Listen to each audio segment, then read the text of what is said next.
നമസ്കാരം. ആശ്രവാസ്തുവിലേക്ക് സ്വാഗതം.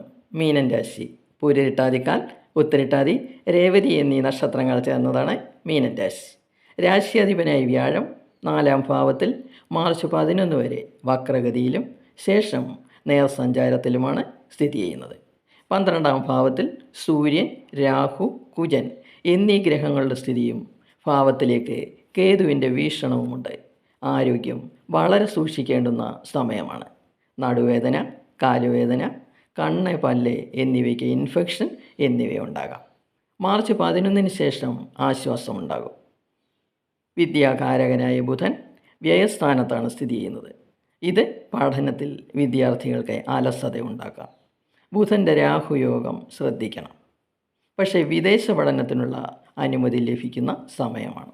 പണച്ചിലവുകളും ഉണ്ടാകും. മാർച്ച് 11 ശേഷമുള്ള 10-ാം ഭാവാധിപനായി വ്യാഴത്തിൻ്റെ അനുകൂലത കർമ്മരംഗത്ത് പുതുജീവൻ നൽകുന്നു.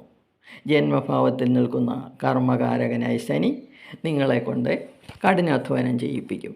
പക്ഷേ അവസാനം വലിയ വിജയം പ്രതീക്ഷിക്കാം. 7-ാം ഭാവാധിപനായ ബുധൻ്റെ 12-ാം ഭാവത്തിലെ സ്ഥിതി ബിസിനസ്സുകാർക്ക് പണച്ചെലവുകൾ വർദ്ധിപ്പിക്കും. പാർട്ട്നേഴ്സിനെ ശ്രദ്ധിക്കേണ്ടുന്ന സമയമാണ്. എന്നാൽ ശുക്രൻ്റെ ഉച്ചസ്ഥിതി അനുകൂല ഫലങ്ങൾ നൽകും.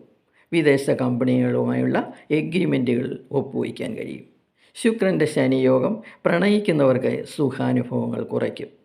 ദമ്പതികൾ തമ്മിൽ അഭിപ്രായ വ്യത്യാസങ്ങൾ ഉണ്ടാകാം. സ്നേഹത്തിന് കുറവ് വരും ശനിയുടെ ഈ സ്ഥിതി. പരിഹാരങ്ങൾക്കായി എല്ലാ ശനിയാഴ്ചയും ശാസ്താവിനെ നീരാഞ്ജനം നടത്തുക. നിത്യവും വിഷ്ണു സഹസ്രനാമവും ജപിക്കുക.